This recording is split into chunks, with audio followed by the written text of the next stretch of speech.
নমস্কাৰ আপোনালোকে চাই আছে এবি লাইভ 24 নিশ্চয়কৈ শিক্ষা হেতু এপ এই শিক্ষা হেতু এপ লৈ এটা মতানৈক্য চলি আছে শিক্ষা বিভাগ আৰু শিক্ষকসকলৰ মাজত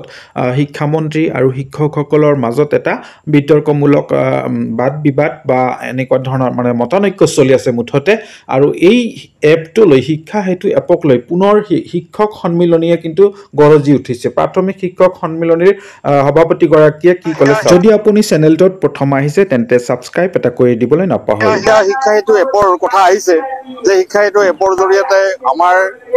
শিক্ষক শিক্ষয়িত্ৰীৰ উপস্থিতিকে আদি কৰি বিদ্যালয়ৰ বহু তথ্য পাতি শিক্ষা হেতু এপত তেওঁলোকে অন্তৰ্ভুক্ত কৰাৰ কথা কৈছে আৰু তাৰ জৰিয়তে আমাৰ শিক্ষক শিক্ষয়িত্ৰীৰ উপস্থিতি নিৰীক্ষণৰ কথা কৈছে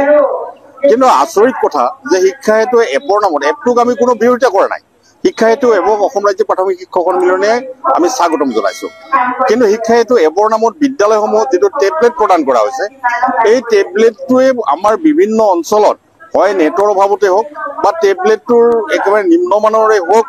বা আমাৰ সাৰ্ভাৰ ডাউনৰ কাৰণে হওক যে বিদ্যালয় যেতিয়া শিক্ষক শিক্ষয়িত্ৰী গৈ পায় তেতিয়া তেওঁলোকে সময়ত উপস্থিতি দিব নোৱাৰে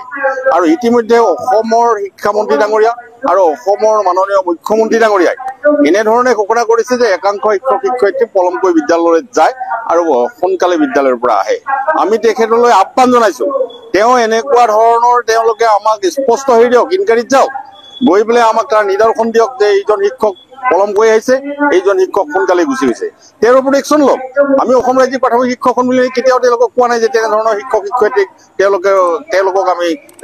বচাবৰ কাৰণে আমি কেতিয়াও আগবাঢ়ি নাযাওঁ কিন্তু মুখ্যমন্ত্ৰী ডাঙৰীয়াই যেনেধৰণৰ ভাষ্য ৰাখিছে তেওঁলোকে সতৰ্ক হওক যে আমাক তেওঁলোকে কৈছে যে ইতিমধ্যে তেওঁলোকে শিক্ষা হেতু এপৰ আলম লৈ তেওঁলোকে এনেধৰণৰ বক্তব্য প্ৰদান কৰিছে মুখ্যমন্ত্ৰী ডাঙৰীয়াই কেইদিনমান আগতে যে আমাৰ একাংশ শিক্ষক শিক্ষয়িত্ৰীয়ে তেখেতসকলক তেখেতৰ দলক যোৱা লোকসভা নিৰ্বাচনত ভোট প্ৰদান কৰা নাই কি হাস্যকৰ কথা তেওঁ এজন অসমৰ মালিক যিটো গোপনীয় য'ত এটা ভোট প্ৰদান কৰাৰ ক্ষেত্ৰত যিসকল ব্যক্তি তাত ভোট প্ৰদানৰ ক্ষেত্ৰত ডিউটিত থাকে তেওঁলোকৰ কিবা কাৰণত যদি সেই ভোটৰ ক্ষেত্ৰত কোনোবাই কিবা তথ্য গম পায় তেতিয়াহ'লে সেইজন ব্যক্তিৰ ওপৰত কিন্তু একশ্যন লোৱা হয় কিন্তু অসমৰ মাননীয় মুখ্যমন্ত্ৰী ডাঙৰীয়াই কেনেকৈ জানিব পাৰিলে যে 30% শিক্ষক শিক্ষয়িত্ৰীয়ে ভোট প্ৰদান কৰা নাই এইটো আচৰিত কথা আৰু অসমৰ এগৰাকী মুখ্যমন্ত্ৰীৰ মুখত এনেধৰণৰ বক্তব্য প্ৰদান নকৰিবৰ কাৰণে আমি তেখেতলৈ আহ্বান ৰাখিছোঁ হয় ৰাজ্যৰ শিক্ষক শিক্ষয়িত্ৰী ছাৰ বাইদেউসকল আপোনালোকে গম পালে যে প্ৰাথমিক শিক্ষক সন্মিলনীৰ সভাপতি ডাঙৰীয়া অখিল চন্দ্ৰ নাথ ডাঙৰীয়াই নিশ্চয়কৈ ক'লে যে শিক্ষকসকলৰ যি সমস্যা আছে প্ৰাথমিক সমস্যা আছে সেইসমূহ চৰকাৰে প্ৰথমতে সমাধান কৰাৰ ব্যৱস্থা কৰিব লাগে আৰু শিক্ষা হেতু এপটোৰ যি বিসংগতি আছে সেই বিসংগতিবোৰ দূৰ কৰিহে তাৰপিছত ইয়াক ভালকৈ কাৰ্যকৰী কৰা প্ৰয়োজন